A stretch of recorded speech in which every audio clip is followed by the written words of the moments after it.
고민하고 있는 30대 초반의 청년입니다. 저는 일남일녀의 장남이었습니다.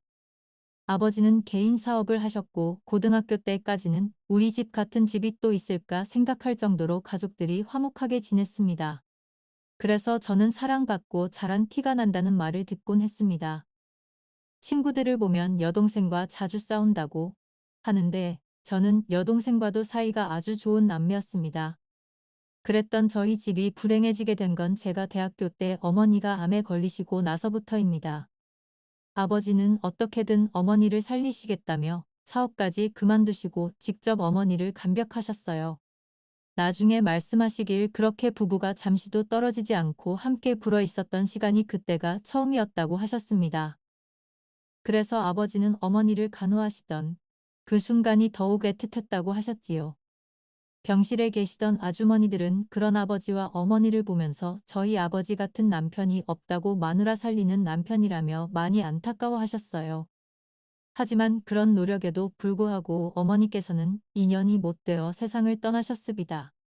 어머니의 장례 기간 동안 아버지는 꿋꿋이 빈소를 지키셨지만 장례식이 끝나고 저희를 불러놓고 어머니께서 살아있을 때 더 못해준 것들만 자꾸 생각나서 견딜 수가 없다며 당분간은 산속으로 들어가시겠다고 선언하셨어요. 조용히 생각을 정리해보고 싶어서 그런다. 뭘 하려고 들어가는 게 아니까 너희도 나를 이해해줬으면 좋겠다. 여러 차례 설득해봤지만 아버지는 끝내 산속 생활을 고집하셨습니다.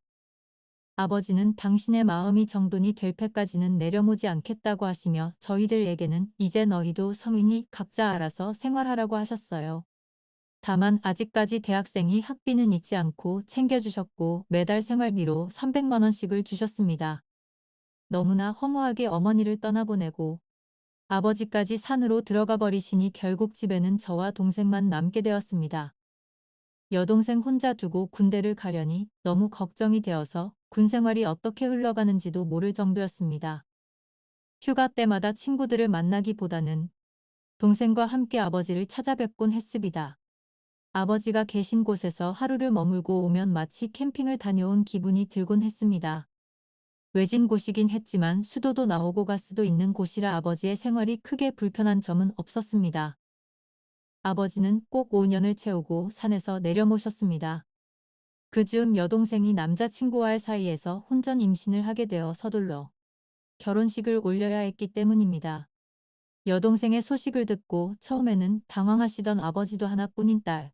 결혼 준비도 직접 해주시고 예식장에 손은 잡고 들어가야지 않겠다며 산속 생활을 정리하시고는 다시 사업을 시작하셨습니다. 너희 다 키웠으니 그만하면 된 줄 알았는데 손자 볼 생각을 못했구나. 돈 많이 벌어서 좋은 할아버지가 되어야겠다. 잘 되든 말든 쉬엄쉬엄 하신다며 시작한 사업이 1년도 안 돼서 승승장구하기 시작했어요. 아버지가 산에서 지내시는 동안 무엇을 생각하셨는지는 알 수는 없지만 제가 아는 아버지는 모든 일에 자신감이 넘치시는 분이었습니다. 그렇기 때문에 그동안 남이 보기에 파격적으로 보이는 선택을 해볼 수가 있었지요. 아무튼 그렇게 아버지는 건강하고 자신감 넘치시던 모습으로 돌아오셨고 우리는 점차 다시 예전처럼 화목한 가족을 만들어 나갔습니다. 그렇게 5년이 지나고 제가 첫 직장에 취업했던 무렵이었어요. 아버지는 중대하게 하실 말씀이 있다며 가족들을 불러 모으셨습니다. 요즘 아빠가 새로 만나는 여자분이 있다. 이들한테 진작에 매기할까 했는데 좀 확실해지고 이야기하는 게 나을 것 같아서 다 말 못했다. 좀 갑작스럽겠지만 아빠랑 그분이랑 이야기가 다 되어서 지금 결혼을 생각 중이다. 매체는 아버지의 말씀을 반기며 축하를 드렸지만 저는 솔직히 약간 뜬금없이 느껴졌습니다. 어머니가 돌아가신 지 10년이 지났으니 혼자 쓸쓸해하시는 아버지의 마음은 이해가 갔지만 그래도 아직까지 동생과 제 마음속에는 어머니의 빈자리가 있었기 때문입니다. 하지만 아이도 아니고 그런 내색을 할 수는 없었지요. 아버지도 어떻게 보면 아직 한창이시니 옆에서 함께 지낼 여자분이 필요하기도 하고요. 그래서 저도 동생도 흔쾌히 아버지의 행복을 빌었습니다. 저희의 의도는 그랬지만 곤란한 점은 한두 가지가 아니었습니다. 일단 새로 어머니가 되실 분의 나이가 40대 초반이셨습니다. 아버지랑은 15살이나 차이가 났지요. 두 분의 나이 차이까지는 저희가 관여할 바가 아니었지만 새엄마 될 분을 처음 뵙고 제나 동생이나 너무 놀랐습니다. 40대 초반에 사업하시는 여성분을 상상하고 나갔는데 웬 30대 중반으로 보이는 여자분이 앉아 계셨기 때문입니다. 새어머니 되실 분도 사업을 하시는 분이라고 하셔서 중년에 사업하시는 여성분을 떠올렸는데 막상 뵈니까 본인 나이보다 어림잡아도 5년은 훨씬 더 젊어 보이셨어요. 외모도 그렇지만 옷차림도 30대처럼 하고 나오시니 아버지와 같이 앉아있으면 영락없는 큰아버지와 조카로 보였습니다. 그리고 이분은 아버지와의 결혼이 초혼이었습니다. 40대 초반이면 아직 나이가 그렇게 많은 것도 아닌데 과연 50대와 초혼을 해서 두 분이 잘 사실 수 있을까 하는 걱정도 슬며시 들었습니다. 하지만 결국 모든 선택은 아버지께서 하시는 거니까요. 그래서 이래저래 예상 바뀌던 부분이 많았지만 진심으로 두 분을 축하해드리기로 생각했습니다. 오빠, 새어머니 되실 분 피부가 장난이 아니다. 돈 많은 분이라서 그런가 피부를 어떻게 관리하면 40대 피부가 저렇게 될 수 있는 거야? 난 처음에 40대 여자분인 줄로만 알고 나갔다가 누군지 알아보지도 못할 뻔했어. 그러게 말이다. 밖에 나가서 내가 저분을 어머니라고 부르면 사람들이 깜짝 놀랄 것 같은데 엄마 아니면 누나야 그러면서 두 분의 결혼을 앞두고 저는 고민했어요. 신혼이신 두 분 집에 다 큰 아들이 있는 것도 왠지 불편하실 것 같아서요. 실제로 새어머니와 저 사이에는 불편하거나 서로 조심해야 할 일이 많습니다. 좀 시시콜콜한 이야기이긴 하지만 빨래 같은 문제도 그랬지요. 나이 30이 된 사람의 빨래를 새어머니에게 맡길 수 없으니 제 빨래는 따로 관리를 해야 했고요. 그리고 여자들도 집에 있으면 당연히 좀 편한 차림으로 지내고 싶을 텐데 제가 있으면 그런 부분도 조심해야 할 테니까요. 그래서 마침 저도 오래 사건 여자친구도 있겠다 그냥 제가 결혼하기 전까지는 집을 구해 따로 나가서 살려고 생각했습니다. 그런데 두 분이 극구 말리시더군요. 그래서 저도 딱 1년만 작정을 하고 그냥 두 분과 함께 살게 되었습니다. 새어머니는 사업하시던 분치고는 매우 가정적인 분이었습니다. 요리도 잘하고 취미는 정원 가꾸기였어요. 보통 사람보다는 돈 씀씀이가 크시긴 했지만 그 외에 취미 같은 건 소박하셨지요. 운동도 걷기나 뛰는 것을 좋아하셨고요. 처음에는 새어머니와 함께 지내는 것이 영 불편했지만 농담도 잘하고 성격도 시원시원한 데다 너스레도 잘 떨었어요. 그래서 새어머니는 이내 친구처럼 잘 지내게 되었습니다. 다만 애매한 건 아무리도 호칭 부분이었는데요. 새어머니라고는 부를 수 없으니 엄마나 어머니 정도로 불러야 맞겠지만 이분한테는 어떻게 불러도 어색하게만 느껴졌어요. 그래서 처음에는 먼저 말을 잘 안 걸었습니다. 그런데 그것도 어느 순간 요령이 생기더군요. 대화를 하다 보니 점점 굳이 호칭을 안 하고도 자연스럽게 말을 건네는 방법을 알게 되었습니다. 아침이나 저녁에는 주무셨어요. 언제 주무세요 정도로 운을 떼고 그 외에 부탁하거나 필요한 일이 있으면 바쁘세요 하며 말을 건네는 거죠. 그런데 그런 것도 아무래도 제 마음이 불편하다 보니 임시방편으로 하게 되는 것 아니겠어요? 그런데 정작 새어머니는 그런 부분에 별로 개의치 않으시는 것 같았어요. 그냥 제 이름을 부르면서 동규씨 동규씨 하며 편하게 대하더군요. 가끔은 오빠라고 부르며 장난을 치기도 하고요. 새어머니랑 그렇게 친해질 수 있었던 건 새어머니나 저나 아침 운동을 종아했기 때문입니다. 저희 세 식구가 아침에 일어나서 가장 먼저 하는 하루 일과는 달리기였습니다. 비나 눈이 오면 걸기라도 꼭 챙겨서 했죠. 가끔 아버지가 운동을 안 나오실 때는 둘이서 마음껏 속도를 내며 달렸습니다. 사실 서먹한 사이끼리 친해지는 데는 운동만 한 게 없죠. 새엄마는 한껏 뛰고 나면 기분이 좋아져서 돌아오는 길에는 꼭 저한테 장난을 치곤 했어요. 제 상체 근육을 만지면서 동규씨 근육이 장난 아닌데 여자들 좀 다루겠는데 하면서 말이죠. 저는 그럴 때마다 길거리의 동네 사람들 눈치가 보여서 당황스러워했고 새엄마는 그런 저를 보면서 웃음을 터뜨렸습니다. 저희끼리 있을 때는 관계없지만 다른 사람들이 볼 때에는 어색함이 드는 것은 어쩔 수 없었습니다. 그런데 곰곰이 생각해보니 새어머니가 젊어 보이는 게 나쁜 것도 아니고 제가 그걸 의식하는 게 더 이상한 것 같아서 어느 순간부터는 그냥 아예 신경을 안 쓰려고 마음먹었지만 고개 머리로는 이해가 돼도 어떤 상황에서 순간적인 반응이나 대처가 그렇게 쉬운 건 아니었어요.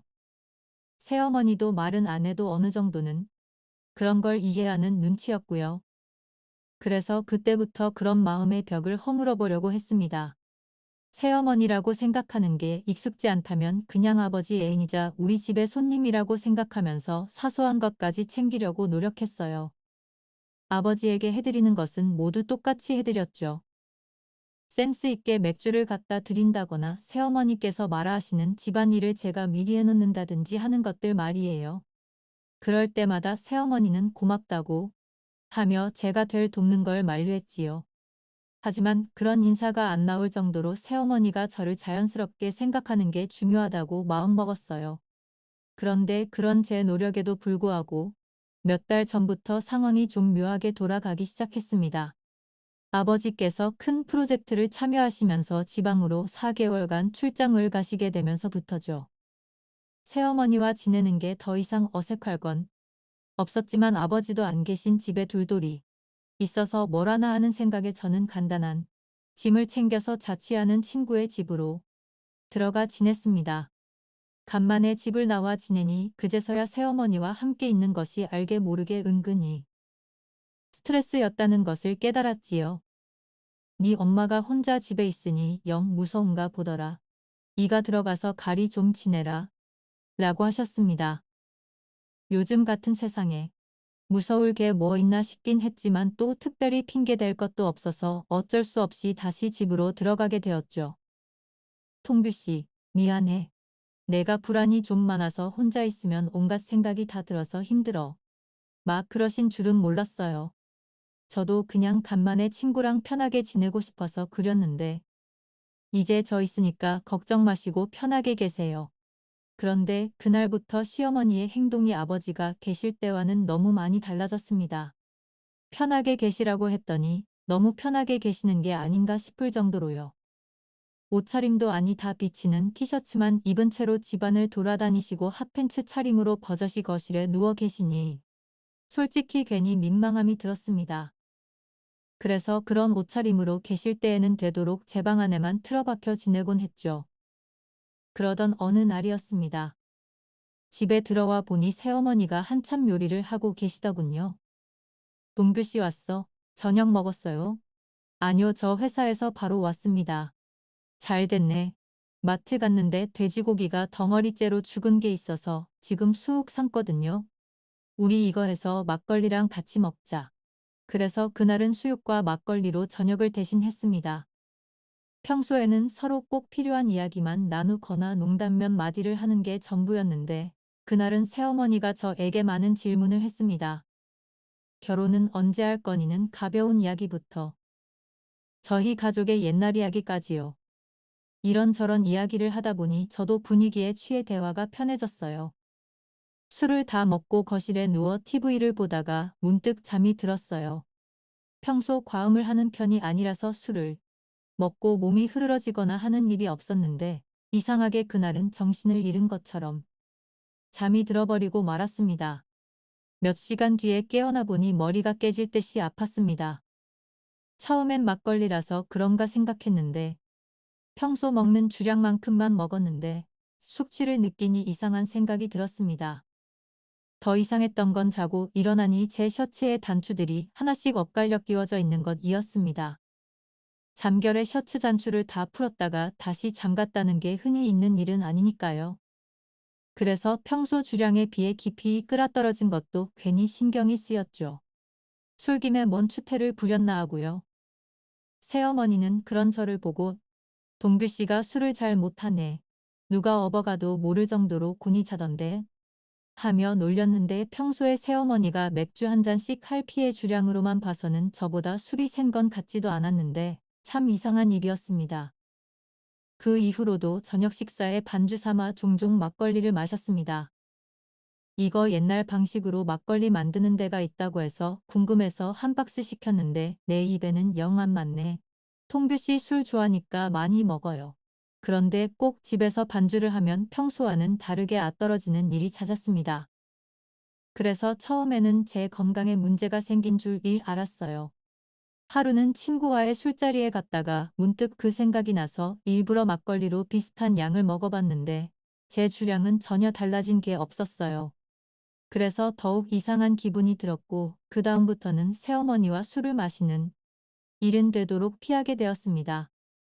개별적으로 생각하면 별일이 아니라고 생각했겠지만 최근에 이상하게 달라진 점들이 많았지요. 그리고 그러한 생각의 바탕에는 묘하게 달라진 새어머니의 태도가 가장 마음에 걸리는 부분이었고요. 태도나 옷차림뿐만 아니라 가끔 이상한 웃음을 지으면서 저를 바라볼 때도 있었으니까요. 뭔가 찜한 기분이 들었지만 연관성을 생각해 보기에는 단서들이 너무 적었습니다. 새어머니가 딱히 저에게 해코지를 할 이유도 없었으니까 말이죠. 그냥 잊어버리기에는 마음에 걸리는 것들이 많아서 제 손으로 직접 이 퍼즐을 맞춰봐야겠다고 생각했어요. 그래서 저는 사용하지 않는 휴대폰과 소형 카메라를 한 대씩 준비했습니다. 괜히 새어머니의 사생활을 침해하는 일은 만들고 싶지 않아서 하나는 제 방에 CCTV로 설치하고 소형 카메라는 만일을 대비해 막고 있었죠. 그렇게 며칠을 제 방을 감시했지만 특별한 점을 찾지는 못했습니다. 제가 없는 동안에 제 방에 들어온 사람은 아무도 없었습니다. 그래서 제가 신경과민이었나 하는 생각도 들었고 까닭없이 새어머니를 의심했다는 자책이 들어서 그 일은 새까맣게 잊고 있었어요. 그러던 지난주였습니다. 직장을 마칠 즈음에 새어머니가 문자를 보내왔습니다. 집에 전골을 해놨으니 밖에서 식사하지 말고 일찍 들어오라는 문자였죠. 그래서 퇴근을 하자마자 바로 집으로 들어갔습니다. 그런데 저녁을 먹으려고 하는데 새어머니가 베란다에서 소주를 들고 왔습니다. 나는 해물전골에는 소주 없으면 먹은 것 같지도 않더라. 동규 씨도 얼큰한 거 먹을 때는 소주 땡기지 않아요? 순간적으로 저도 얼큰한 국물에 한 잔 하고 싶었지만 최근 집에서는 되도록 술을 피했었기 때문에 버릇처럼 사양을 하려고 했죠. 그런데 그 순간 문득 머릿속에 직감이 스치고 지나갔습니다. 그 상황이 주는 느낌이 묘했기 때문이죠. 그런데 새어머니가 이렇게 술을 자주 먹었었나? 그리고 보니 내가 뭔가 이상하다고 느낀 것이 언제부터였지? 이런 생각들이 엉키면서 머릿속에 돌파구가 뚫렸지요. 모든 상황이 새어머니와 둘이서 술을 마신 것과 관련이 있었다는 것을요. 그냥 술을 안 마신다고 해도 됐겠지만 그보다는 최근에 느꼈던 찝찝함의 이유를 알고 싶은 마음이 더 컸습니다. 그래서 편하게 옷을 갈아입고 마시겠다고 말하고 방으로 들어와 CCTV를 켜고 소형 카메라를 챙겼죠. 그리고 화장실에 가는 척하며 화분에 카메라를 숨겼습니다. 거실 쪽이 다 들어오도록 말이죠. 아니나 다를까 역시 평소에 비해 빨리 취기가 올라왔습니다. 평소와는 다르게 판단력도 많이 흐려지더군요. 그리다 보니 새어머니에 대한 의심 같은 것도 흐려지고 평소보다 조금 더 과음을 하게 되었어요. 그런데 이상하게 시어머니랑 술 마시면 발리 취하는 것 같아요. 왜 그렇지? 어머 그래요? 뭔 말이래. 무슨 고백하는 것도 아니고 그런 말은 여자친구한테나 해야지. 빨리 장가를 가죠. 이런저런 이야기를 하며 술을 마시다 도저히 버틸 수가 없어서 먼저 제 방으로 들어와 쓰러져 잠이 들었습니다. 한참을 자고 일어나니 새벽 5시가 되었더군요. 비몽사몽간에 정신을 차리고 살며시 거실로 나와 소형 카메라를 챙겨 다시 방으로 들어왔습니다. 하지만 촬영된 영상을 빠르게 돌려봐도 이번에도 별 다르게 찍힌 것이 없었습니다. 그냥 이것저것 정리정돈을 하면서 왔다 갔다 하는 새어머니의 모습만 있었죠. 그래서 제가 너무 바보 같은 생각을 했나 보다 하고 영상을 끄려는 순간 손에 무언가를 든 새어머니가 제 방으로 들어오는 것을 발견했습니다. 빠르게 재생되는 영상 속에서 새어머니는 제 방에 들어온 후 한동안 나오지 않았어요. 저는 불이 나게 제 방에 CCTV가 녹화된 영상을 켰습니다. 그동안 느꼈던 의문이 결코 저 혼자만의 이상한 상상이 아니었다는 것을 확인하는 순간이었습니다. 하지만 화면 속에 펼쳐진 진실은 믿을 수 없을 정도로 놀랍고 충격적인 것이었습니다. 제 방으로 들어온 새어머니는 한동안 제 몸을 여기저기 만지기 시작했습니다. 새어머니의 동작을 보니 매우 익숙한 일을 하는 것 같은 느낌이 들었습니다. 아무리 술에 취해도 저렇게까지 하는데 왜 깨지 못했을까 하는 의문이 들었지요. 한참을 제 몸을 만지던 새어머니는 급기야 제 중요 부위를 장난스럽게 주무르기 시작했습니다. 거기까지 확인한 저는 더 자세히 확인할 용기가 나지 않았어요. 빨리 감기로 확인을 해보 새어머니는 한 40여 분 동안을 신기한 물건을 보는 것처럼 또는 소꿉놀이를 하듯이 제 중요 부위를 갖고 놀고 있더군요. 저는 너무나 큰 충격을 받은 나머지 어쩔 줄을 모르다가 그대로 짐을 싸서 몰래 출근을 했고 그날 저녁부로는 다시 친구 집에서 지내게 되었습니다. 그로부터 사흘째 되는 날 새어머니로부터 전화가 왔습니다. 동규 씨 무슨 일 있어? 이틀째 집에 안 들어오고 말이야. 혼자 있으니 또 슬슬 불안하고 그래. 제 기분 때문인지는 몰라도 새어머니 목소리에서 평소와 다른 어색함이 느껴졌습니다. 저를 떠보려는 것 같기도 했고요. 아, 어머니 제가 말씀만 드렸나요? 저 회사에서 중요한 일을 말았는데 이 분야는 저 밖에 당당할 사람이 없어서요. 이제부터 당분간 계속 야근할 것 같아요. 출퇴근하기도 부담스럽고 해서 그냥 가까운 친구 집에서 지내기로 했어요. 그래서 당분간은 집에 못 들어갈 것 같아요. 그렇구나 말을 하지. 그런데 통규 씨 방금 나보고 어머니라고 불렀어? 웬일이야? 갑자기? 순간적으로 아차 싶었지만 너무 당황스럽고 변명할 말이 생각나지 않아서 수초간 전화기를 불들고만 있었습니다. 새어머니도 마찬가지로 말이 없었고요. 때로는 말보다 침묵이 더 많은 것을 말해준다고 하죠. 전화를 끊고 나니 그 짧은 시간 동안 손발에 땀이 날 정도였습니다. 여자들은 남자들보다 예감이 세다고 하는데 과연 새어머니가 뭔가 이상한 점을 느꼈을지도 모르겠네요. 그 이후로 아버지로부터 전화가 한 번 더 왔습니다. 역시 새어머니가 불안 증세가 있으니 집에 들어가라는 말씀이셨지만 이번에는 저도 핑계를 대고 거절했습니다. 불안 증세라는 말을 듣는 순간 그렇다면 새어머니가 예전부터 불만증을 안고 있었나? 혹시 내가 술에 취해서 끌어떨어진 이유도 술에다가 안정제 같은 걸 탄 건 아닌가 하는 의심이 들었지만 그런 부분까지 무엇보다도 이 사실을 아버지에게 알려야 할지 말아야 할지가 너무 고민이 됩니다. 아버지께서 그 영상을 보시면 얼마나 충격을 받으실지도 걱정이 되지만 한편으로는 저야 이제 곧 결혼을 해서 나가면 그만인데 굳이 이 일을 들춰서 두 분 사이를 갈라놓을 필요가 있을까 하는 생각도 들고요. 무엇보다도 새어머니는 왜 그런 행동을 한 건지 모르겠습니다. 그저